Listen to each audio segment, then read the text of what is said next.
Hello प्यारे बच्चों बच्चों कैसे हैं आप सभी। आई होप कि सभी अच्छे होंगे। आज की इस वीडियो में हम कक्षा 5 की एनसीईआरटी की किताब हमारी दुनिया का पाठ 11 संचार को पढ़ेंगे। तो वीडियो को शुरू करने से पहले आप हमारे चैनल को सब्सक्राइब कर लें ताकि आपको आने वाले वीडियोस के नोटिफिकेशन मिलते रहें। तो शुरू करते हैं। तो बच्चों आज के इस पाठ में हम पढ़ेंगे किसके बारे में, संचार के बारे में, कि संचार हम किसे कहते हैं और संचार के क्या माध्यम हैं। गोपी के दादाजी ने गाय पाल रखी है। उसके एक बछड़ा है, इट मीन्स गाय का एक बेबी है। एक दिन गोपी ने देखा कि बछड़े के ऊपर धूप आ गई है। उसके आसपास छाया नहीं थी। गर्मी से परेशान बछड़े ने आवाज निकाली, मुआ।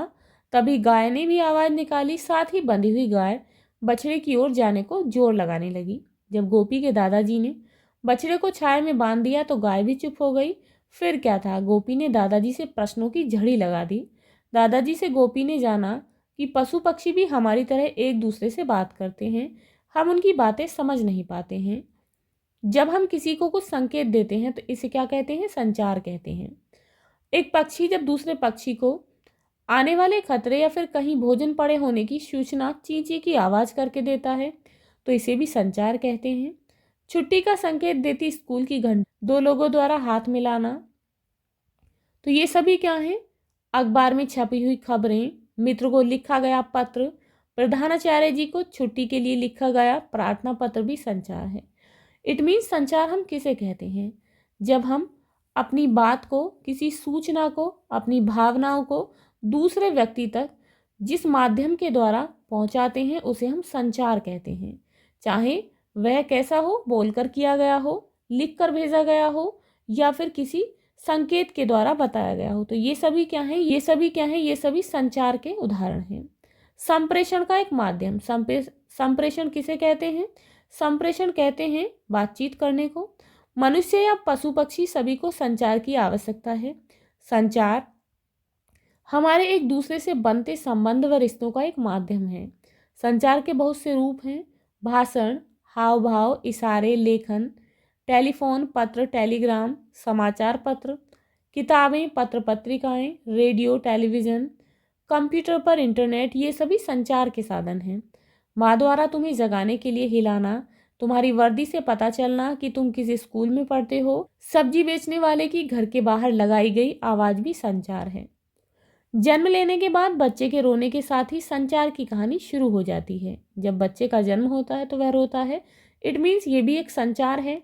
माँ को बच्चे की ज़रूरतों का बच्चा के रोने से ही पता चलता है। जैसे जैसे बच्चा बड़ा होता जाता है वैसे वैसे अपने आसपास के लोगों से भाषा सीखता है। बच्चे के मुंह से निकलने वाली गूं गूं गा गा की आवाज़ें माँ माँ पापा में बड़े होते होते बदल जाती हैं। धीरे धीरे बच्चा कितने सारे शब्द बोलना सीखता है। बाद में वर्णों से लेकर, इट मीन्स अक्षर जो होते हैं उन्हें वर्ण कहा जाता है, उनसे लेकर लंबे लंबे निबंध आदि सब कुछ लिख लेता है। इट मीन्स धीरे धीरे जो है सब सीख जाता है। फ्रांस में लेस्को में पाए गए गुफा चित्र, आप इस चित्र में देख सकते हैं। हमारे पूर्वजों द्वारा निकाली गई सबसे पहली आवाज खुशी या दर्द की थी। युद्ध में योद्धाओं की चीखें दर्द का और जानवरों के शिकार में शिकारियों की आवाजें खुशी का संचार रूप थी। जब प्राचीन समय में वर्ण नहीं थे, इट मीन्स अक्षरों का कोई आविष्कार नहीं किया गया था, उनकी कोई पहचान नहीं थी, उस समय संदेश भेजने के लिए चित्रों का प्रयोग किया जाने लगा। गुफाओं में चित्र बनाए जाने लगे। सबसे पहली गुफा चित्रकारी लगभग 40,000 वर्ष पुरानी है। ये चित्रकारी ऑस्ट्रेलिया, नामीबिया और फ्रांस में पाई गई। फ्रांस के लेस्को में पाए गए गुफा चित्र लगभग 20,000 साल पुराने हैं। शिकार को दर्शाते ये चित्र रंगीन हैं। ये चित्र शिकारियों के हित के लिए बनाए गए होंगे। अब हम जानेंगे लिखित शब्दों के बारे में। मानव चित्रों से वर्णों तक कैसे पहुंचा होगा, क्योंकि पहले तो वर्णों का कोई विकास ही नहीं हुआ था, ना ही उनका कोई आरंभ था, कोई उनके बारे में नहीं जानता था। चित्रलिपि की यह समस्या थी कि इनकी संख्या बहुत अधिक थी। आप देख सकते हैं ये चित्रलिपि है जिन्हें याद रखना बहुत कठिन था। बाद में अलग अलग ध्वनियों के लिए अक्षरों का आविष्कार किया। कुछ अक्षरों को जोड़कर कई शब्द बनाए जा सकते थे। ये हमारे पहले वर्ण थे। सुमेरवासियों ने प्रारंभिक लिपि का आविष्कार किया। तो बच्चों किसने किया, सुमेरवासियों ने। तब इसका इस्तेमाल मंदिरों का लेखा जोखा तथा व्यापारिक हिसाब रखने के लिए किया जाता था। वे सरकंडे से इस लिपि को चिकनी मिट्टी पर लिखकर धूप में सुखाते थे। सिंधु नदी के पास हड़प्पा सभ्यता में भी इस प्रकार की लिपि मिट्टी की पट्टियों पर पाई गई है। प्राचीन मिस्र की लिखित भाषा में प्रत्येक चित्र का संबंध किसी न किसी विचार या ध्वनि से था। चीन की प्राचीन लिपि लगभग 4000 साल पुरानी है। इस लिपि का प्रत्येक अक्षर भी पेड़, चांद, सूर्य या किसी विचार का घोतक था। इट मीन्स प्रतीक था। क्या आपको पता है कि भारत और यूरोप की अनेक भाषाओं का स्रोत एक ही है? उदाहरण के लिए राजा शब्द के लिए यूरोपियन फ्रेंच भाषा में रॉय, स्पेनिश भाषा में रे, इटालियन भाषा में री, लैटिन भाषा में रेक्स तथा भारतीय भाषा में राजा एक ही ध्वनि से उत्पन्न है। आप देख सकते हैं चित्र में कौन सी लिपि है। ये है हड़प्पा लिपि।